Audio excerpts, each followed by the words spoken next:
25 जुलाई 2024 यशस्वी अपने दोस्त से मिलने के लिए अपने घर से निकल चुकी थी। उसके घर में सबको लगा कि वो शाम तक वापस आ जाएगी, लेकिन वो शाम तक भी अपने घर पर वापस नहीं लौटती है। यशस्वी के पापा उसको कॉल भी करते हैं, लेकिन उसका फोन स्विच ऑफ आ रहा था।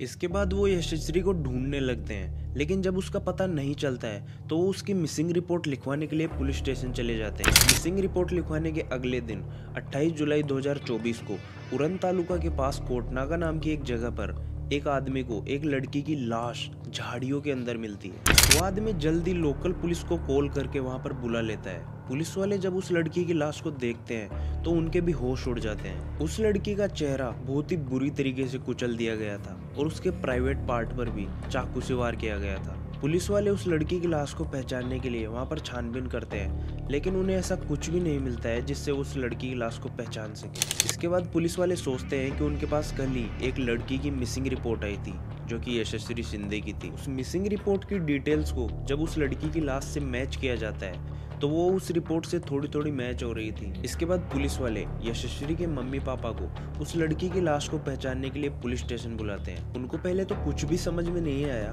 कि ये लाश किसकी है, क्योंकि उसके चेहरे को बहुत ही बुरी तरीके से कुचल दिया गया था। लेकिन यशस्वी की मोम उसको उसके कपड़ों और उसके हाथ पर बने टैटू के जरिए पहचान लेती है, क्योंकि वो लाश यशस्वी शिंदे की थी। आखिर यशस्वी शिंदे को इतनी बेरहमी से किसने मारा और क्यों मारा, आइए जानते हैं आज के इस केस में।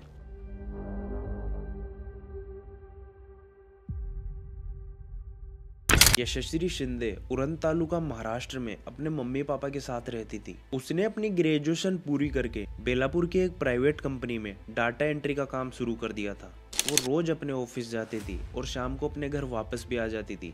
उसके दोस्त भी बहुत कम थे जिनसे वो कभी कभी मिला करती थी। लाश को पहचानते ही पुलिस ने इस केस की इन्वेस्टिगेशन शुरू कर दी थी। सबसे पहले पुलिस वाले यशस्वी के मम्मी पापा से पूछते हैं कि यशस्वी की किसी से दुश्मनी थोड़ी थी, क्योंकि लाश की कंडीशन बहुत ही ज्यादा बुरी थी और ऐसा तो वही कर सकता है जिसकी किसी के साथ गहरी दुश्मनी हो। लेकिन यशस्वी के पापा कहते हैं कि हमारी किसी के भी साथ कोई भी दुश्मनी नहीं थी। इसके बाद पुलिस वाले उनसे थोड़ी और पूछताछ करते हैं। इसके बाद यशस्वी के पापा को कुछ याद आता है और वो बताते हैं कि जब 2019 में यशस्वी स्कूल जाया करती थी तो उसके स्कूल में एक दाऊद शेख नाम का लड़का था। ये लड़का यशस्वी से प्यार करता था और ये उससे बातें भी करता था और ये दोनों एक साथ घूमा भी करते थे। ये सब जब यशस्वी के पापा को पता चला तो उन्हें ये सही नहीं लगा। इसके बाद वो उस लड़के पर पोक्सो एक्ट के तहत केस कर देते हैं और उस लड़के को जेल भी जाना पड़ता है। ये सब सुनकर पुलिस को दाऊद पर शक हो गया था। इसके बाद पुलिस ने यशस्वी के दोस्तों से भी बातचीत की और उनमें से एक लड़की ने यशस्वी से आखिरी बार कॉल पर बात की थी। उस लड़की ने बताया कि जब उसने आखिरी बार यशस्वी से कॉल पर बात की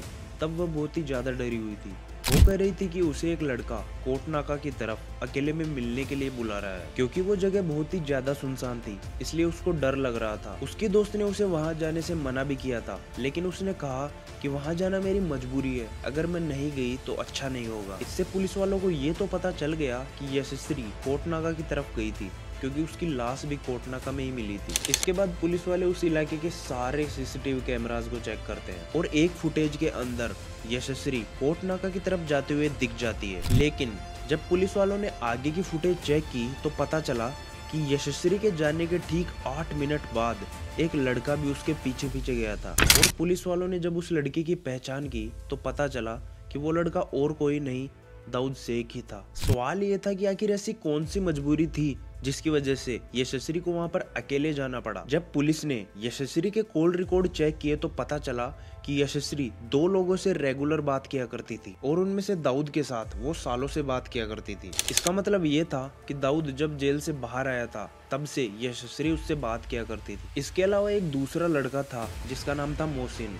तो पुलिस ने इन दोनों नंबरों को ट्रैक करने की कोशिश की, लेकिन इनमें से दाऊद का नंबर बंद आ रहा था, लेकिन इनमें से मोहसिन का नंबर एक्टिव था और उसकी लोकेशन उरन तालुका से ही आ रही थी। इसके बाद पुलिस ने वहां जाकर मोहसिन को कस्टडी में ले लिया और उससे पूछताछ शुरू कर दी। मोहसिन ने बताया कि दाऊद और यशस्वी स्कूल टाइम से ही एक दूसरे से प्यार करते थे। यशस्वी ने तो अपने हाथ पर दाऊद के नाम का टैटू भी बनवाया था और ये बहुत बार फिजिकल भी हुए थे। ये सब यशस्वी के पापा को पता चल गया था और उन्होंने दाऊद पर पोक्सो एक्ट के तहत केस कर दिया था, जिससे उसको जेल भी जाना पड़ा था।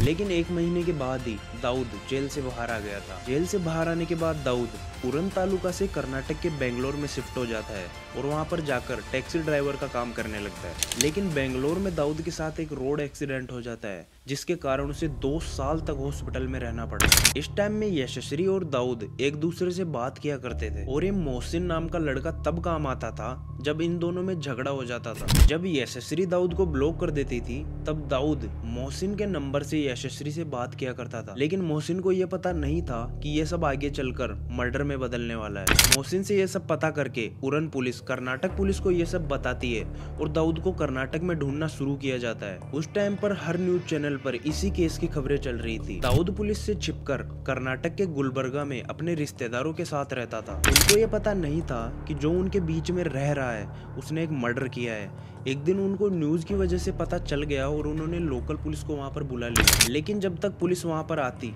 तब तक दाऊद वहां से भाग चुका था। दाऊद शाहपुर की पहाड़ियों में छिपकर बैठा था, लेकिन वहां के लोगों ने दाऊद को पहचान लिया और उसे पकड़कर पुलिस को दे दिया। पुलिस ने दाऊद को अरेस्ट कर लिया और उससे जब पूछताछ की तो दाऊद ने बताया कि उसी ने यशश्री का मर्डर किया है। पुलिस ने जब दाऊद से पूछा कि तुमने यशश्री को क्यों मारा तो वो एक कहानी बताने लगा। मैं अगर शॉर्ट में बताऊं तो दाऊद जेल से बाहर आने के बाद से यशश्री के साथ रिलेशनशिप में था। टाइम बीतने के साथ ही दाऊद ये चाहता था कि यशश्री सबको छोड़ छाड़ के उसके पास रहने के लिए आ जाए और इससे शादी करके उसके साथ बेंगलोर में रहने लग जाए। लेकिन यशश्री इन सब से मना कर देती है। उसके बार बार मना करने के बाद भी दाऊद उसके कुछ प्राइवेट फोटोज को सोशल मीडिया पर डाल देता है। ये सब देखकर यशश्री डर जाती है और दाऊद से बोलती है कि तुम ये सब फोटोज डिलीट कर दो।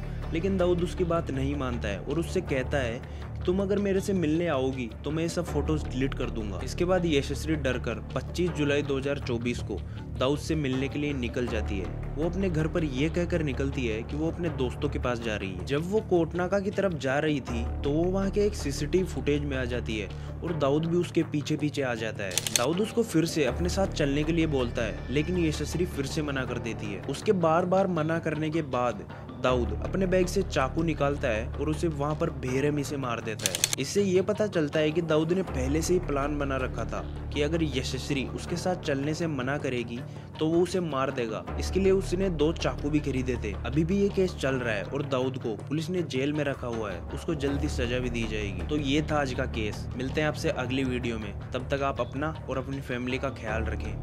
बाय।